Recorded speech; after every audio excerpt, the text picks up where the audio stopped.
Start হোক একটু দাঁড়া, নেটের প্রবলেম আছে, ইন্টারনেট চালু হয়েছে।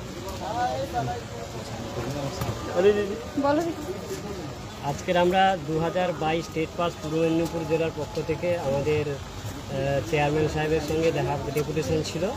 তো চেয়ারম্যানের সঙ্গে দেখা হলো, কথা হলো এবং চেয়ারম্যান সাহেব আমাদের আশ্বস্ত করলেন যে ভ্যাকেন্সি যতটা থাকবে, উনি বললেন প্রায় আমাদের পূর্ব মেদিনীপুরের ভ্যাকেন্সি 3 মাস আগে তিনি পাঠিয়েছিলেন 1000-এর মতো বা 1000-এর বেশি, কিন্তু এখন তিনি বলছেন অ্যাপ্রক্স প্রায় 1500-এর উপরে ভ্যাকেন্সি রয়েছে।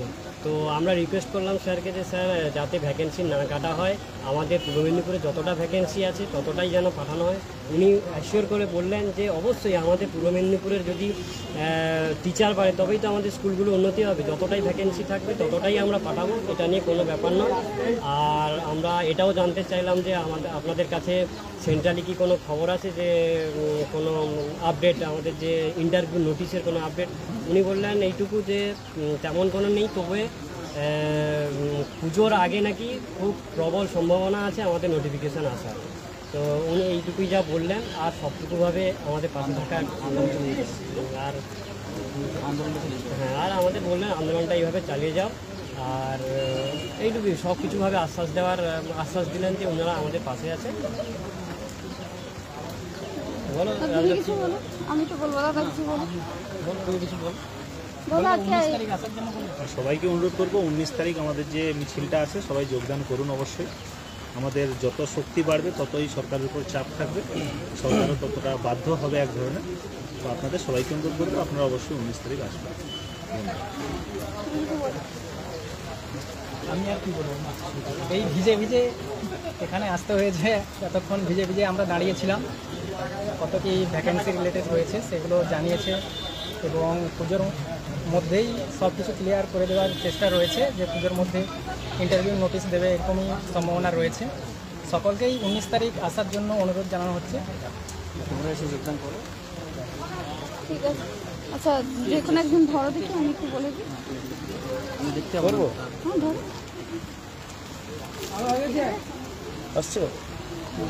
আসছে কি আজকে আমরা এসেছিলাম আমাদের পূর্ব মেদিনীপুরের ডিপিএসসি চেয়ারম্যান হিসেবে সঙ্গে দেখা যাই হোক, আমরা প্রায় 1.5 থেকে 2 কিলোমিটার মতন হেঁটে মিছিল করে আমরা তারপরে এসেছি। আমাদের পুলিশ পারমিশন নিয়ে মিছিলটা ছিল।